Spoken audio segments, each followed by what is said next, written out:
Because honestly we just want to help different people who are still struggling to get jobs, and they are spending huge amounts of money on all those things which may not be helping for us. Now let me give you another thing. This is what we exactly discussed in the workshop. Okay, like we told that things are in a much bigger way, okay, in kind of a very big way. So therefore I would tell you, we have a me and Ashwar are managing a Udemy platform. In Udemy, we have a lot of different courses on privacy itself. These courses are vary from basically are for data privacy, and some are interrelated to the data privacy. The reason is that because I was learning them and I wanted to have this knowledge stored for me as well. I We are recording. Ashwar is doing because he is working on a lot of practical things, and he want to tell the people for the practical. Therefore, we have these. But there was a thing that all the Udemy students had, most of them kind of come to us and ask us that there's a lacking of the live interaction.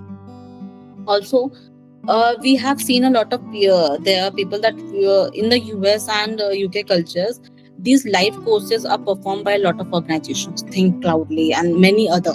Okay, in these live courses you get a lot of learning insights. The trainer actually helps, all the questions will be answered, a lot of practical handouts can be given. Now once these things are actually given, it's kind of becomes very important, and the interactive session which will actually help. So we also came with the first live course. Okay, and the basic simple reason for this first live course is to streamline your career, because a lot of fields are there. In this live course, we will be able to cover the four major, I would say, privacy landscapes, but there are a lot of major different landscapes also, right? A lot of different major landscapes. And we will cover everyone into the whole this thing. Just go to the first slide first. No worries. Okay. So why live learning? I told you it's about the real interaction, mentorship, problem solving. We will do all those things. Privacy compliance learning generally. What we are trying to create is a practical roadmap wherein we will show you how PIA form template is created, how DSR template is created, how backend integration are done, how cookies consent, universal consent record is created, the things which you actually try to find. Of course, security, one trust, major tools, they don't give you that trial version, or they don't give you this. Just one thing, like be there, just listen all these things, because there are two things we are about to tell you. That is, one is related to the PIA template that we have created from our own, and the second thing is the DSR form that we have created from our own. Just continue. Yeah. So we will show you that also. And then this the reason we are telling is because people are not knowing this, and this is what we found a lack in the Udemy, because we are not able to show those things in a recorded courses. Therefore we came with this live course wherein we are actually trying to help things. We will also have good kind of instructor if we are unable to delve into one field, but right now we have chosen the fields which we have worked upon, experienced upon, and gained extensive things. We will also come with more modules so that we can also have a whole privacy compliance compact. Now moving on to the next slide. One is the understanding the privacy landscape. Like we discussed, we go all the comparison of the global regulation, GDPR, CCPA, PDPA, DPDPA. Then how these risk assessments and health checks are performed, how this data flows mapping is done in the back end, how this risk-based compliance roadmap is being created. How we can work upon is regulation matching exercises. Now, guys, one thing I definitely we would like to tell you, we say AI is helping us. We say ChatGPT and Gemini are kind of a big thing, and you can learn anything from them by to have that knowledge. Trust me, for one of my thing, I've been trying to check and regulation that okay exactly what it says. every time you enter the same command, it will give you different responses. You will never be able to see that, okay, in this state, whether it is an opt-in or opt. This has been there, that if you just ask them, they will never tell you. And that is why right now even Google gives you a lot of misinformation. So here comes that you have to trust your own knowledge and go and read the reliable resources. So that is what is important. Then we will analyze a whole sample privacy notices, different privacy notices, check all the compliances gaps. This is a task which organizations give you in the time of interview. Even right now, what I am working upon is that just my manager would tell me that, okay, our privacy notice is updated there. Just go and check and see what are the new things have come and whether it needs any update. I don't know what privacy notice means. I can read their privacy notice, but I don't know what they are thinking of that making it a notice. They say that it is being updated. They just changed the date from last 3 or 4 years. It was updated in 2020.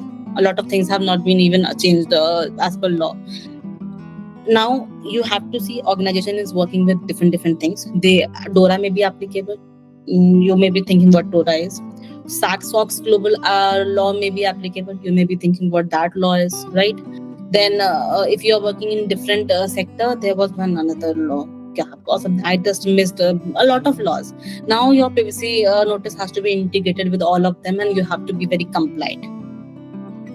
So that's this where how to analyze those gaps and how to do that privacy health check. Data flow mapping exercise. Think of as a chart paper. This data is flowing here, here, here, here. Like I told you, just one thing that when you submitted a form, that 5 systems took your data. How? We never know. That exercises.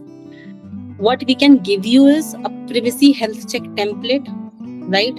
Or what things you actually check while checking any privacy notice, so that you will never do any mistake. And if you are ever getting any interview example or sample or even a question, that what things you will check in a privacy notice, with whether it is the GDPR or CCPM, you would be able to check.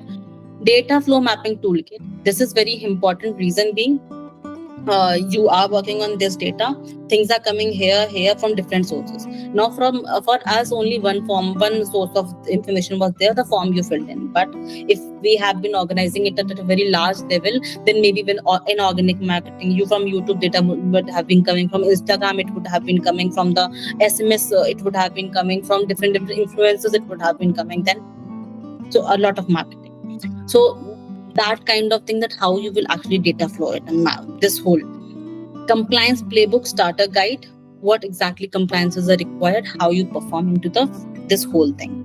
Now one gist I'm giving you, when you think about these takeaways, it's not very theoretical, that okay, just theory and you have to do it. It's practical, what right now I'm telling you. Okay, moving on to the next slide. This is the module 2, that is navigating risk and compliance challenges. So like I told you, in PIA there are 3-4 risks, but in original there are around hundreds. What I have seen is hundreds, but that also 100 is a customer, accustomed to the organization. Once organization plays a bigger role, it will have more risks. And these risks I'm talking about is not in a general, in a privacy. So major questions are being asked that, okay, what kind of risk are there? I could only discuss 4 in this workshop, but how I will discuss more, what are the mitigants applicable? And if I just give you the list, or if you can just search in the Google that give me the list, you will get a list, but you will never be able to apply that, okay, how this risk is coming from where. The risk heat map. That's a very tricky part, that you need to define that what risk is and how you will provide a category to that risk. That's the main Yes. difficult trend. Because if you are working as a risk assessment kind of person, and someone give you a task that do the risk assessment, they will give you an advanced metrics, you will know nothing. And this has happened to us. No one taught us anything, trust us. But this is the things we should know. So how we can work on the PIA DPIAs, what is the difference, how DPIAs are performed, how PIAs are performed, all those things, how risk can be identified, assessed, mitigated at the same thing, how this risk register is a live register which is continuously running and you have to revisit it again after every year. how PIAs have to be kept on updated with any change in processing activity. So a lot of these things, and we will tell you the whole process. Structure frameworks. When you say you can implement or design a privacy structured framework, what exactly are you talking about? We have spoken these words in the interviews or in our CVs, but exactly we never know anything. Next slide. Then it is about data subject rights. Before moving on to it, because Ashwar has the masters, I would say, in data privacy, this DSRs. Just can we go? You can open the PIA template and the DSR template. Just this. Yeah, I will discuss PIA and then you can discuss the DSR. Okay. And guys, one thing we would tell you, for privacy, AI never helped us. Okay, and we are not a technical person, but for creating these things, AI helps us because we don't know logics, we don't know codes. But AI kind of, because that they are very static. See, one thing is there, what I can say for any legal professionals, that law is always interpreted and disputed. Therefore, you cannot have one answer, and that is why ChatGPT also confuses and Gemini also confuses. But when it comes to, what I would say, uh, technical knowledge, codes are easy. Not for us, but for ChatGPT or Gemini to remember. Okay, so this is something which is from that only. We tried to do it.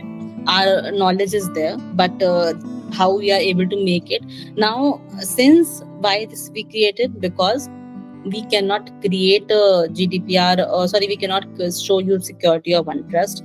They have very limited features, but we can show you this so you can see how a PIE actually looks like.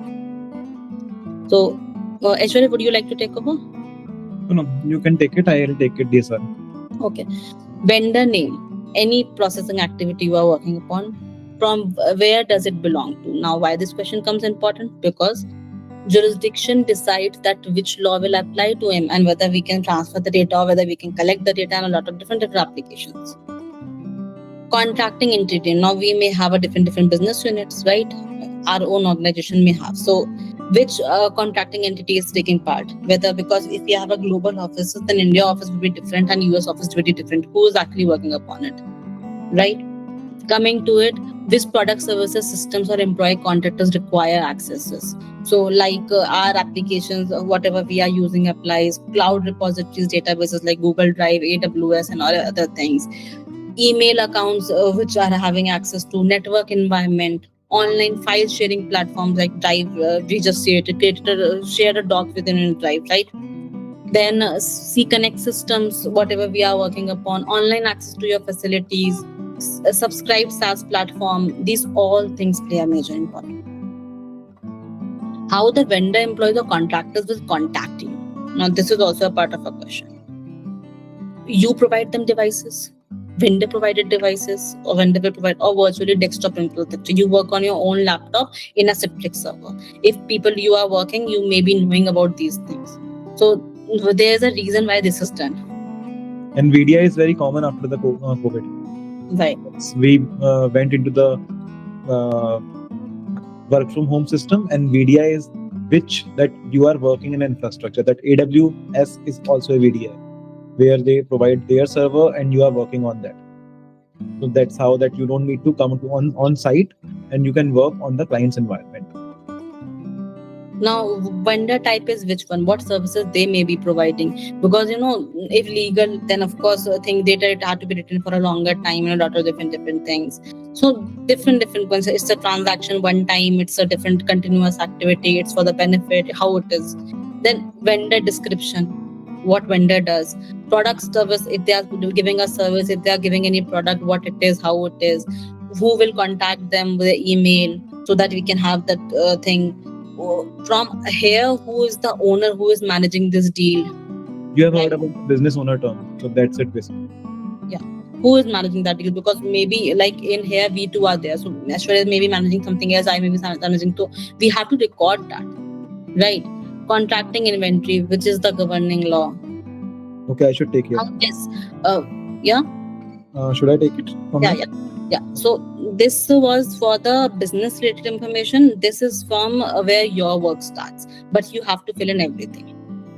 Okay, Yeah, you. so the next section will come into the PIA as a contracting inventory. So that is where you need to write. Like basically, I will just tell you that what is PIA, because there are many candidates who is fresher as well.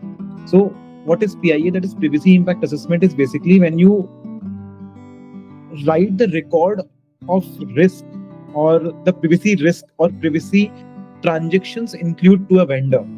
Okay, so everything, it's from legal, it's from technical, it's from anything, you just write that record in the privacy impact assessment. Okay, so like in the section 2 there is contracting inventory. So contracting inventory, basically what is the governing law? Governing law, it's mean that suppose that the vendor is from US, or like the you have heard about the contract. So in contracts there's a clause that governing law, so you need to write from analyzing that which governing law is applicable. Suppose that it is EU, then you should write GDPR. It is in US, then you should write CCPA. Either it is in India, likewise. Then DPA executed. So DPA is basically data protection agreement, or we can say data protection addendum. Okay. So when DPA come into force, like suppose that if there is any vendor where the personal information is being transacting from the process. Okay. So if the personal information is enforced, then you need to enter DPA. In here, you can also write the SCCs. SCCs are there or not, because when you were like I think so. Yeah, like suppose in UK, in European countries, basically, when you are contracting with someone, then when you are executing DPA, you need to execute the SCC, that is standard contractual clauses. It has 4 modules. That first is controller to processor, processor to controller, then processor to processor, and the third module and the fourth module, and so on. Okay, so you need to write these as well.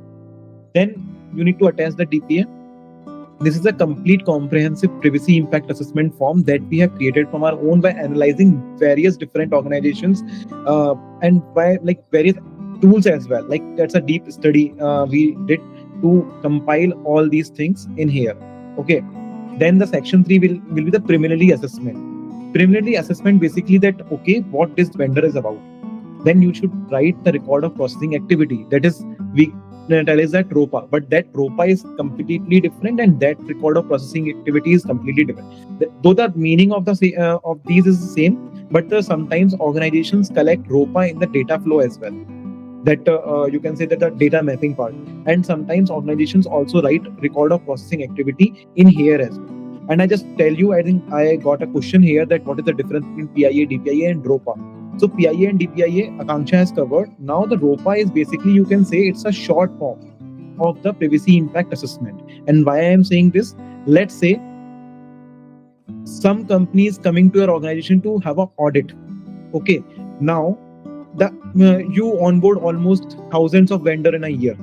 Now that company personnel who is coming to audit you, they are not going to see each and every privacy impact assessment. Okay, so many organizations, what they do, that this is the question number 16, record of processing activity. They just create a link here in the tool and attach that tool, that attach this part of the section to that other section, so that a record of processing activity can be created.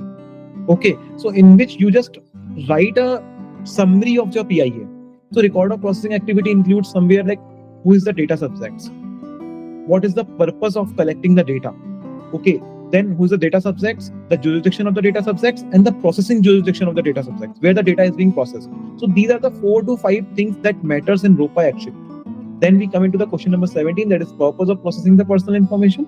That is where you need to write, okay, why you are collecting the personal information. This is that purpose why you are collecting.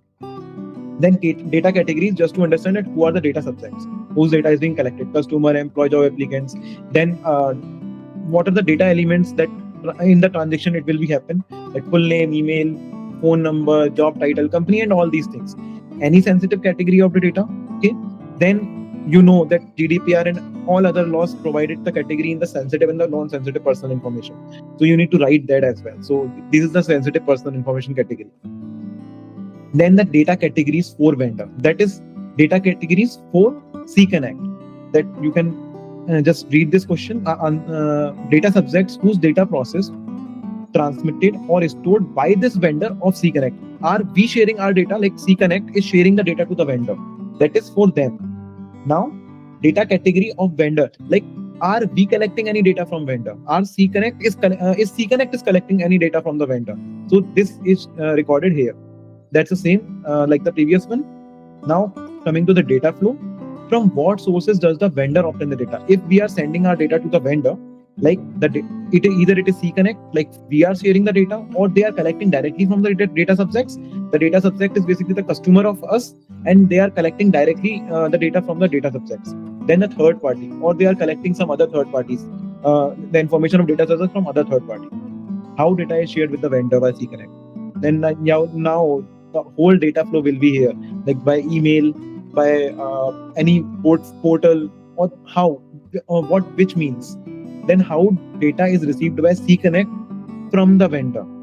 Okay, like suppose that if we are collecting any data, then how we are collecting that data from the vendor. Then if there is any integration is happening, so integration, it means like the technical person can understand that very well. Sometimes it happens that an organization uses Workday. You have aware with the Workday. That's a HR portal, and like you need to integrate that Workday. Like someone is applying your job through Workday, then there's an integration, that is data flow coming from Workday to your organization. So here we need to write the Workday as an integration. Okay, list the tools used for one integration. Like suppose that the tools which you are using to integrating from Workday to your organization's software. Okay, and then you need to see how integration is happening with PI. So the personal information is flowing from Workday to us, how it is flowing. So you need to record that as well. Then what are the activities you are doing on PI, personal information, and that is a very important part. Okay, that defines the actually you need required a DPIA or not. Then systematic observation on monitoring of individuals, tracking individuals online activities, and all other things. Then involvement of sub-processors. Like suppose that if you are sharing that data to the vendor, that is will be your processor, and that processor, that vendor is sharing the data to another vendor as well to process that data. Okay, so that is sub-processors come into effect. And details of the sub-processors whom the vendor will share the data. So you need to demand a list of the sub-processors from the vendor. Okay, so you can write it down. Then what are the lawful basis? That's the lawful basis. It is written everywhere. Either you see the CCPA, either you see the GDPR, either you see the DPDPA, PDPL, any law that require these type of lawful basis. This is different by the jurisdictions. Like for India, some are not here. For US, some are not there. Then these are the common one that GDPR has, because the GDPR has all these things and no other law. It's like more and equal to these lawful basis.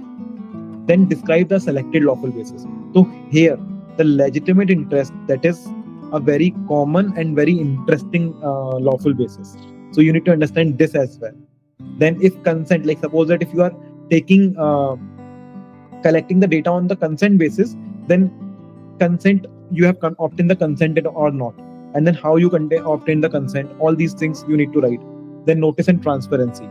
Does the vendor have a publicly available privacy notice that complies with legal requirements? So we need to see that okay, the vendor has any privacy notice or not. Then we need to see that is reviewed the vendor privacy notice for transparency have when we are conducting this privacy impact assessment. So as a privacy analyst, firstly I need to review the privacy notice available on the vendor's website just to know all the things in and out about the vendor in respective of privacy.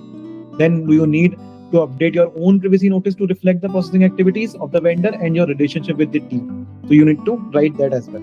Then the retention. You have heard about the data retention policies. So that's a separate topic that works, but you need to write here that okay, how long the data will be retained. How long the data will be retained basically, it's like 2 years, 4 years. You have seen messages and mails every time that like you have your data is being collected with us, and now we are now going to delete this data. Are you okay with this. I have seen multiple mailers like this. Okay, so organizations will have a privacy practice in their organizations, actually send out or rolled out such type of mails to the customers whose data they have taken.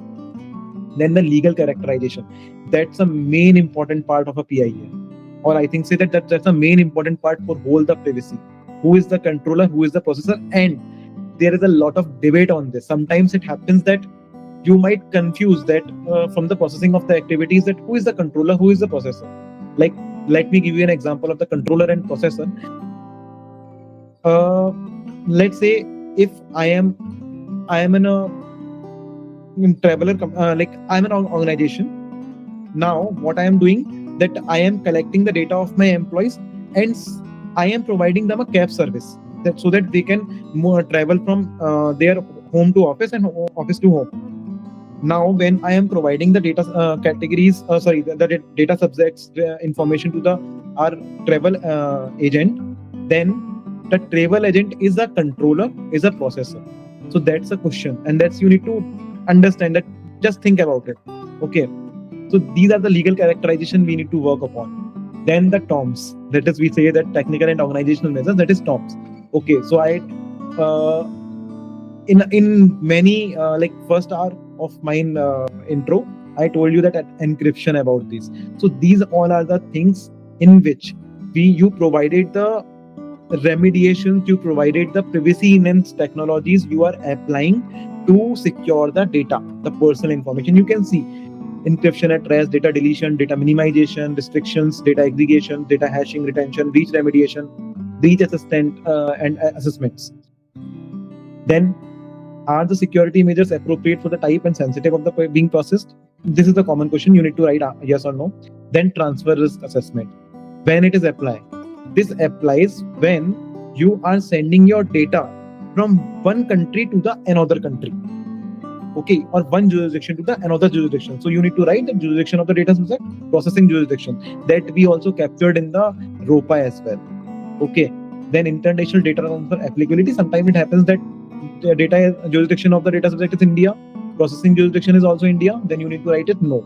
And if it is something different, then you need to write yes, and then you need to assess the transfer risk. Okay, sometimes it happens that you are working in an organization. Let's say take an example of Infosys in US as well, Infosys is in India as well.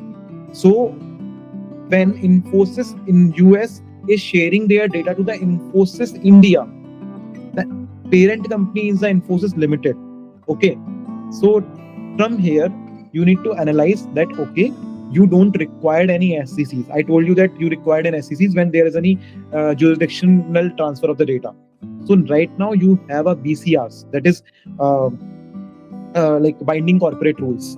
Okay, so that you should have these BCRs, you should know about it as a privacy analyst, that what is the BCRs. Okay, then data subject access right, that DSRs. Okay, vendors capability of executing DSR mechanism on CConnect directions, yes, no. Then CConnect mechanism to implement DSRs, like our implementation of how we like provide assistance to the data subject when they are coming with any request.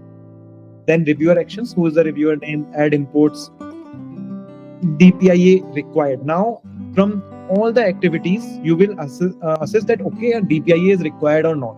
So, in my point of view, in my experience, I will just say one thing, that PIA is a basic template, but DPIA is the extension of the PIA, where you will require to do more things. So, in here, we only captured the PIA, not DPIA for now.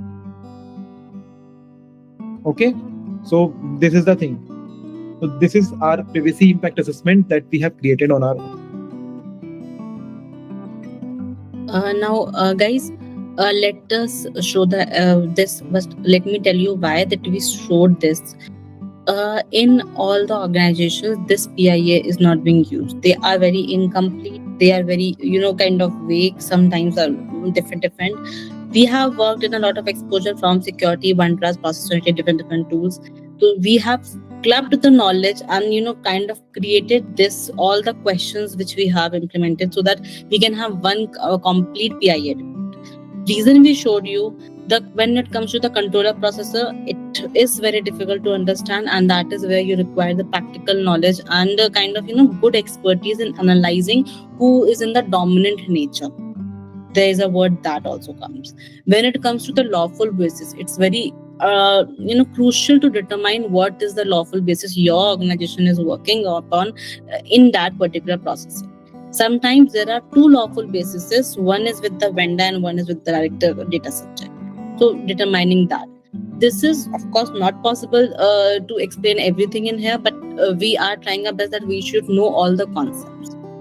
Moving on to the DSR form. Okay, so this is the DSR form that we have created on our own. So, like Akanksha showed you the DSR form of Blackstone in previous. Likewise, it is little bit different, so that you can say the type of data subject request, which type they are. Like suppose that it is a right to access. Then I am submitting this request. We also told you that sometimes data subject don't directly file the request. They hired someone like as authorized representative in US and outside India. It's a very common thing, and also in India, India is also giving such type of things in their right section in the DPDPA Act. Okay, so like authorized representative, then you need to attach a proof of legal representation.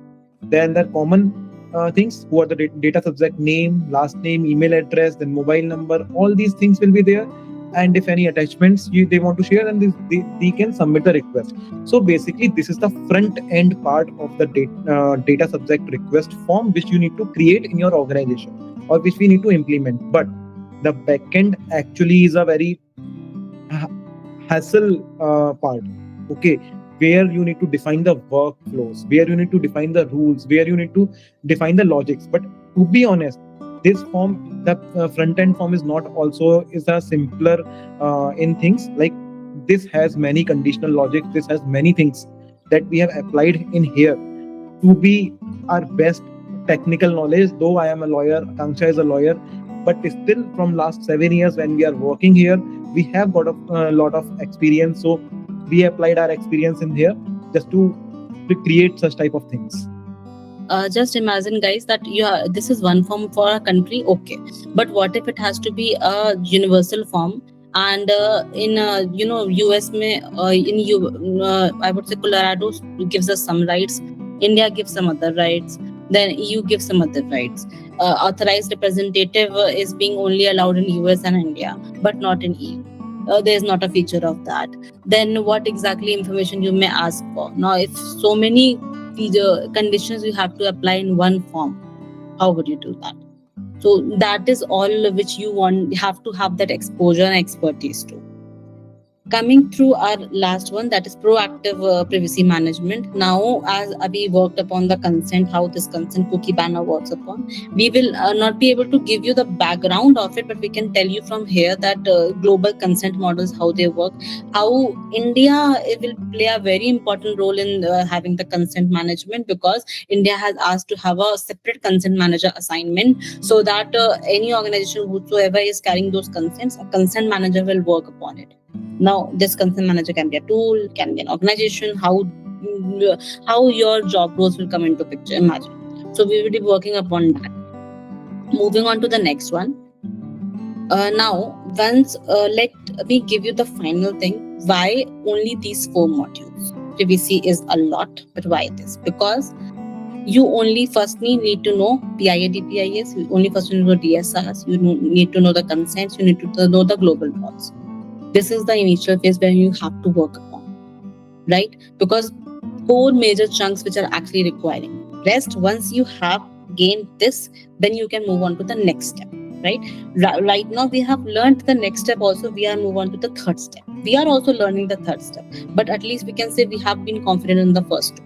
So, but this is the first one. So that's why these 4 modules which we have put, we have our live demo and applications, real life case studies, and the handouts available. This what compliance strategy which we use, which we have seen that which have worked, because organization also started implementing things once we were working. So they also failed, then passed, then failed, then passed. So we know what exactly works, what now. Next to move. So this is what we had a full outline map for you guys to work upon, so that you can see exactly how things have been working on. And after that, we can vouch that you would be able to clear any job interview. That is what we can promise, because this is what we have gained, and this is what Ashwar has learned since he was struggling with the contract management job and wanted to into data privacy. And I have learned because I was struggling with a lot of different things and moved into different job opportunity. So okay, this is done. You can stop sharing now. Yeah. So guys, this is all what we thought. Now, if you want any other modules for us to include in it, please do let us know over messages over our community or something. We will work upon it. Our next phase is also not to just be this. How we are trying to give a proper knowledge, the practical experience, and that is what we have been doing in Udemy. And therefore, I would say in less than 8 months or 10 months, 8 months, there have been a 500 plus 600 around students right now. So we are gaining that thing because we are working on the practical knowledge, but this is what we want to offer live, so that live interaction, live things makes it easy. Because LinkedIn, of course, and trust us, this Udemy is not opted for by Indians. We have been training the US, UK, and other people, and they actually love it. So why not our Indians? That is the main purpose also. Because you people are struggling for jobs. India is the kind of sources of hub knowledge, everything. It's a GCC basically. US actually, all the US companies and all the uh, outsider companies that have expensive employee system there, they are creating the GCCs in India, that is global cost centers in India, so that they can reduce their cost by employ Indians, so that, because obviously everyone wants the Indian maths. That Obama once said that पढ़ लो बेटा नहीं तो सारे jobs Indians ले जाएंगे. It is the words of Obama in my time, like 2010, I think so, 2010 or 11, when he came to India. So yeah, I know that, know this. So like US actually creating the GCCs in India, and Indians are don't like care about it. I will say just that things, because I have posted 10 courses on Udemy. In Udemy, there's a course on DSRs, that is data subject request, and that is almost like 90% opted by the foreign citizens, and 10% is the Indian citizens, because they care about all these knowledges. And guys, this is the also one reason that we are trying to come here, because we know our juniors are the people who are already working, our colleagues, our batchmates, everyone, our superiors all have good kind of knowledge in them, and work upon it. Just get the right sources, better than be everyone. Yeah. We have a global economy to work upon, right? Make India a little bit of more step ahead. So we have to work upon that. So that is what all. Now let us just quickly start taking questions, because there's a lot, and I want to conclude everything. Firstly, you will get the presentation in the workshop which we discussed, right? You will also get the brochure which showed all the courses. Let me tell you, the offered discount of 1500, 4000, and 5000, which we told, is not reflecting in the website if you will go to the website, but as soon as you will click on it form, the amount will show. But that amount we have only customized it for you guys till 31st March, so that if you are willing to opt for it, go for it. If not, then we will have our prices increase, because you people are the first one who have trusted us and listened us for 3 years, right? So you have bared us so much, so we are entitled to give you this discount. Okay. So in chat I have posted the brochure as well, and the link of the website where you can opt for this course. Yeah, number one thing, if you have any queries, we are on the WhatsApp community. Second thing, coming to the questions, guys, we have seen there are a lot of WhatsApp groups happening, TPO club and other, but a real place to interact, to know and exchange the real knowledge is something missing. So we are kind of also coming with a community on a web page only. Like we have, you have seen a lot of communities, nothing support community, this community in a web page only, where you can post any discussion, where you can post any thread, like Reddit, Quora, and other things work, but they are very general. This is for us, for anyone who is thinking about privacy in any manner. So we are working on that page. We will come in next week or so, and we will have it. There's one question which says that it is going to start in May. Yes, by on 10th May, because see, a workshop took a lot. We have been working whole March, right? Do this. We don't have a lot of big team. We work ourselves because anyone we hire, they don't give that much things which we want. So it's like that. Let us bring together because our quality will make it more important. Our Udemy presence is all because of our quality. So that is why we are coming with the quality and not anything bad. So that is why we will need 1 month to have everything in it so that we can give you the best thing. So And from that's why we actually parted this in the whole week, like 1 month week. So you have a 4 week to complete all the 4 modules. So we also don't want that you actually sleep in a module.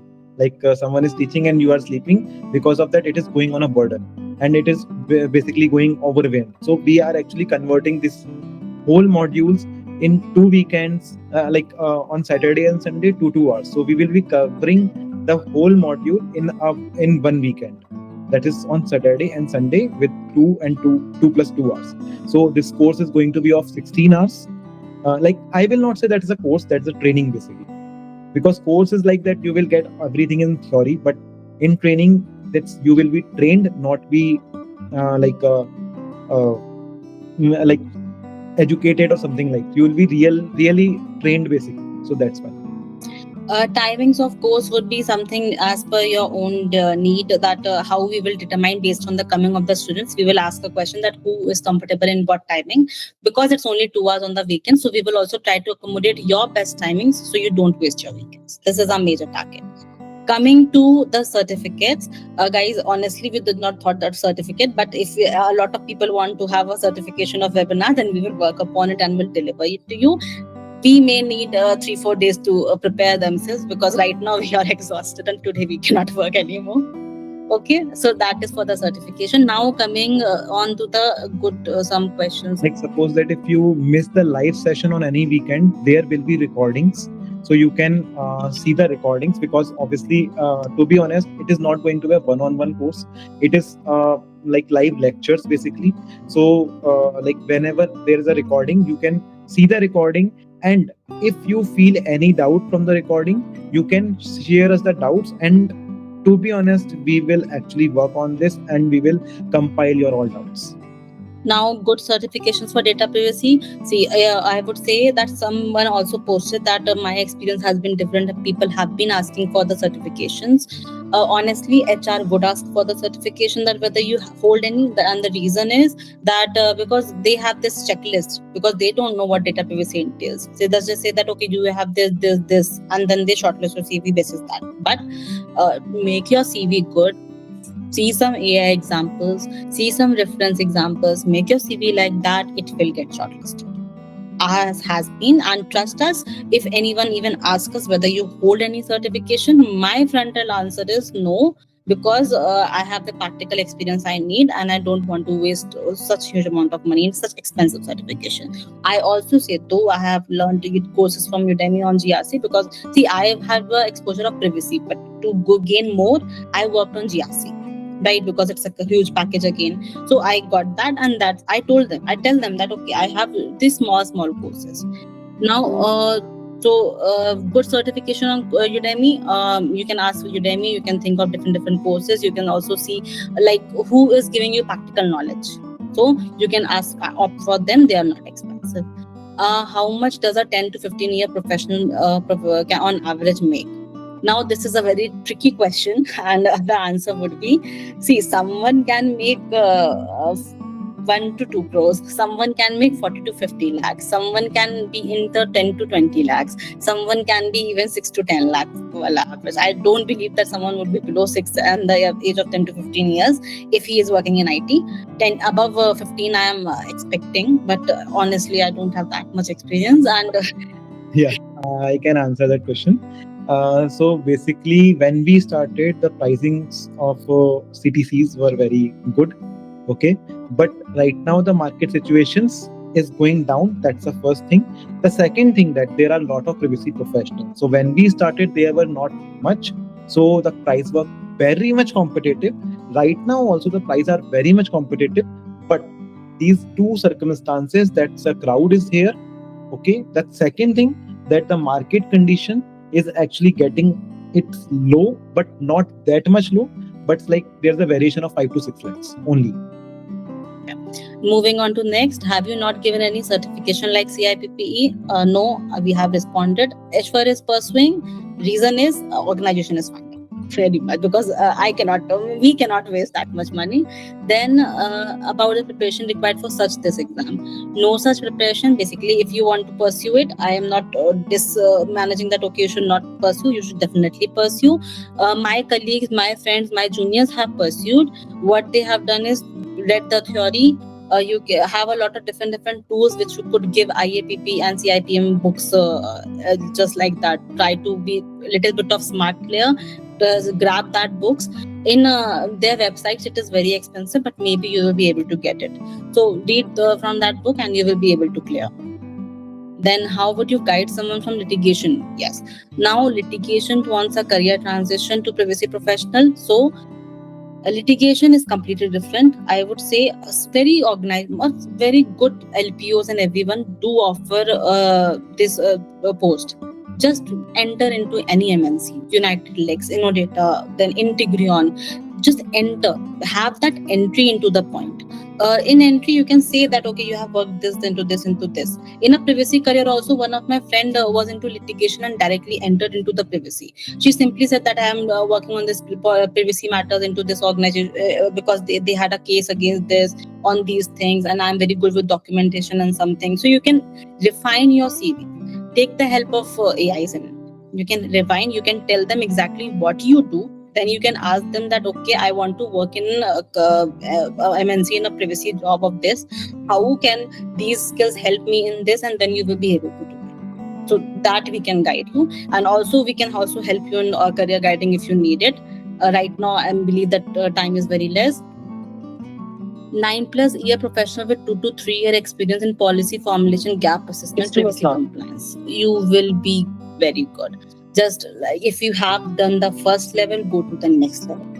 Please make sure a lot of privacy people are there in every levels, but their basics are not clear. So if they are on the third level, they will come someday down. So just first make your this level strong, move on to the second level. Second level is product privacy, right? Once you have done these 4 modules are the basics one, right? Then you will have the product privacy, you will have the privacy design framework, you will have different things, that whole privacy program you are implementing.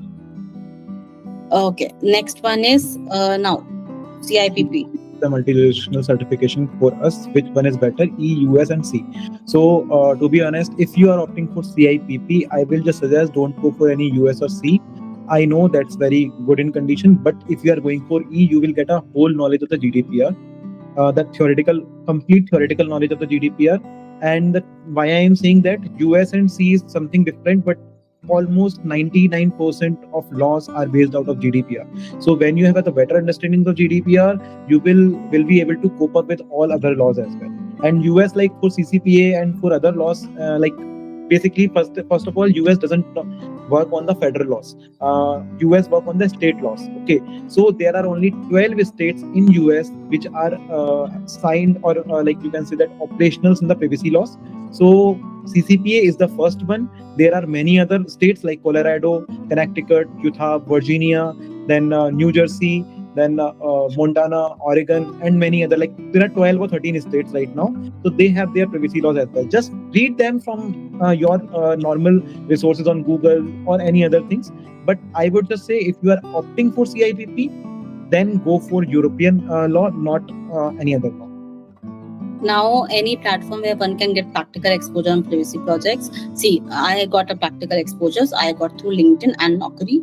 Apart from the full-time pay job, I was working in these projects. So I just opened myself for part-time, temporary, anything. And if people are reaching out, one was the outreach program I worked on privacy. Another one was on the training. So I worked on the training, that training a live course. Sorry, a live 30 hours. It was a 30-hour full course on privacy, which I trained in another platform. So I got these courses on from LinkedIn and this Naukri.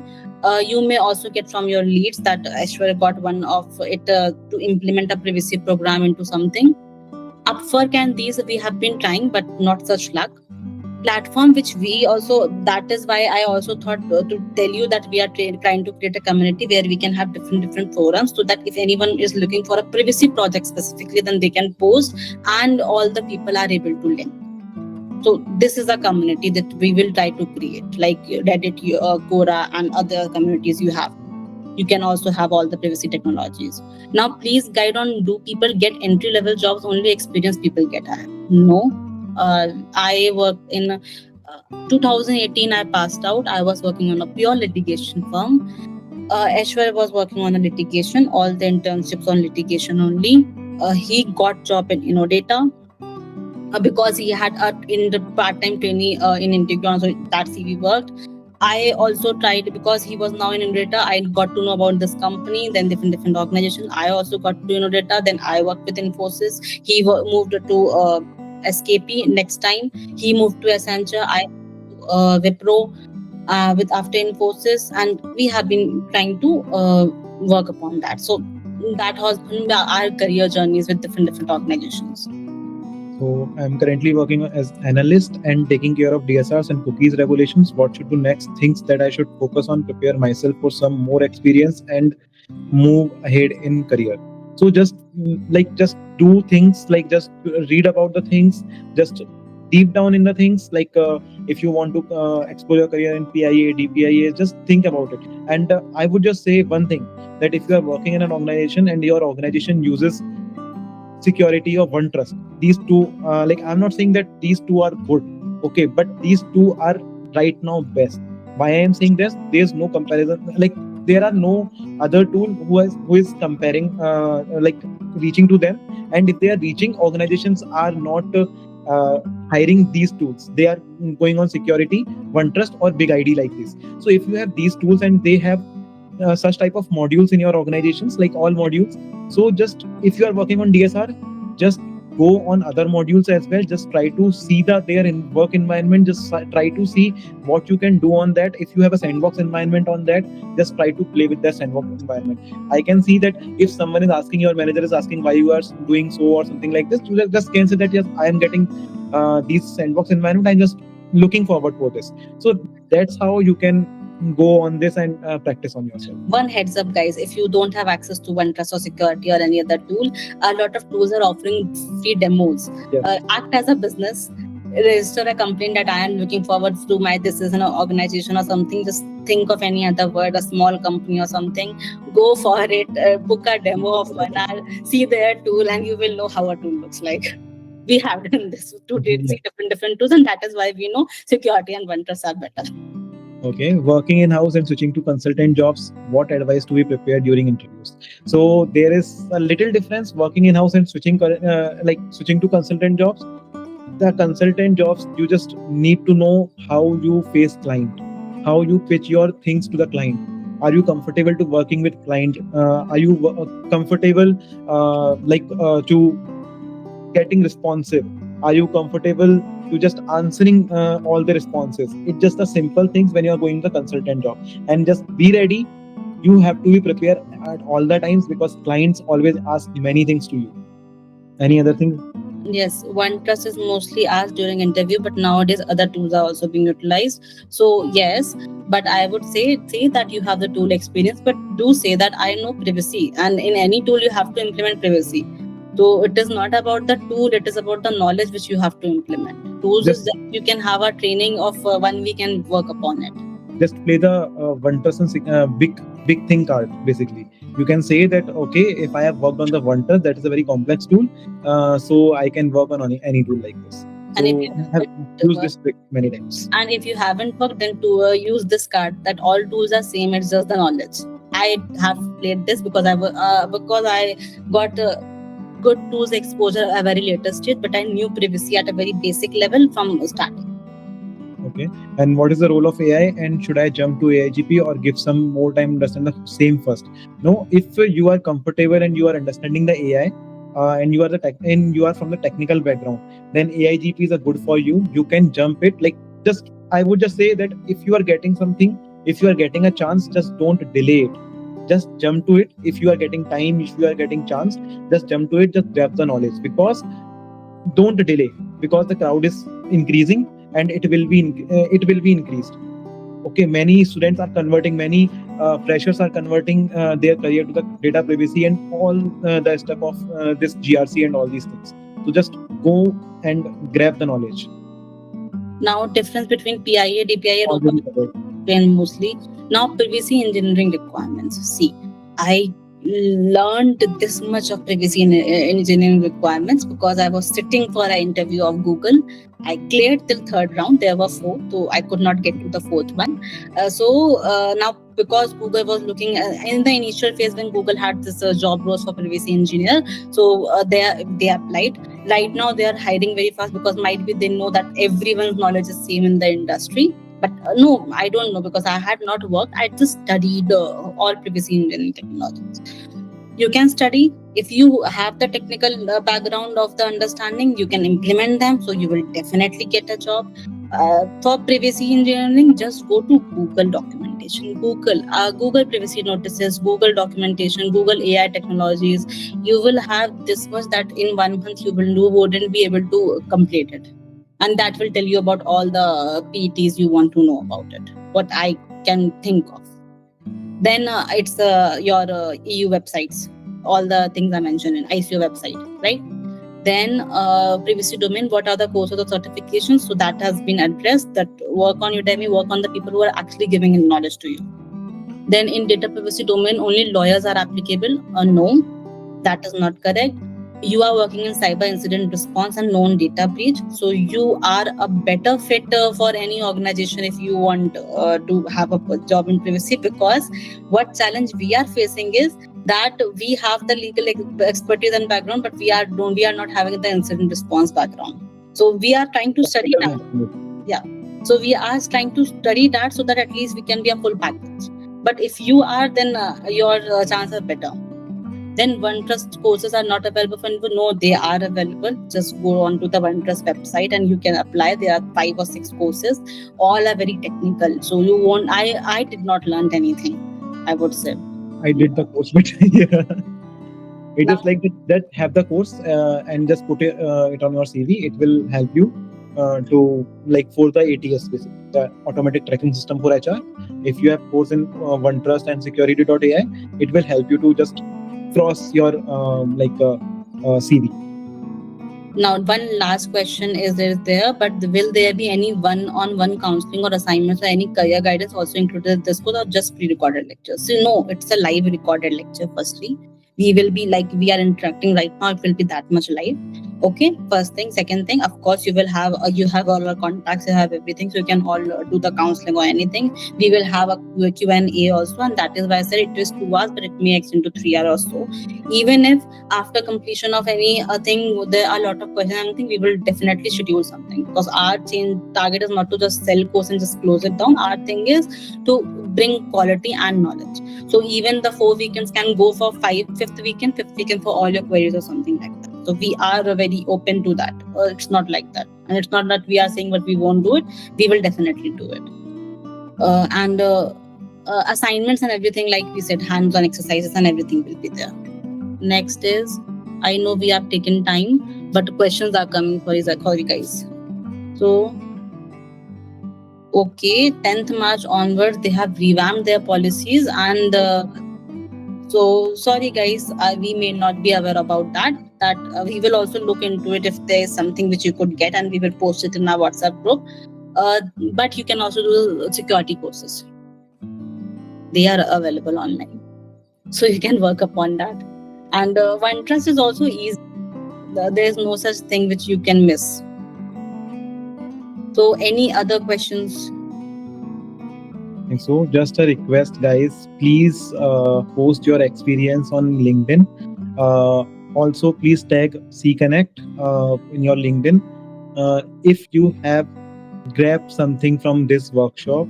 I know last time in the last hours it went little fast, but we tried to give you as much as possible in 3 hours. So just please post your experience on LinkedIn about us. because that a little bit of your review, just if you just gain 1% of it, then it would help us. So please do that. Okay, guys. So we are now winding up this workshop, and it was a great connecting with you, the great engagement with you, the answers you, the questions you have asked, and the polls in post that you have provided your interactions. So thank you so much, guys, for joining us today. Thank you everyone. Okay, Bye. bye, bye, guys. Bye bye.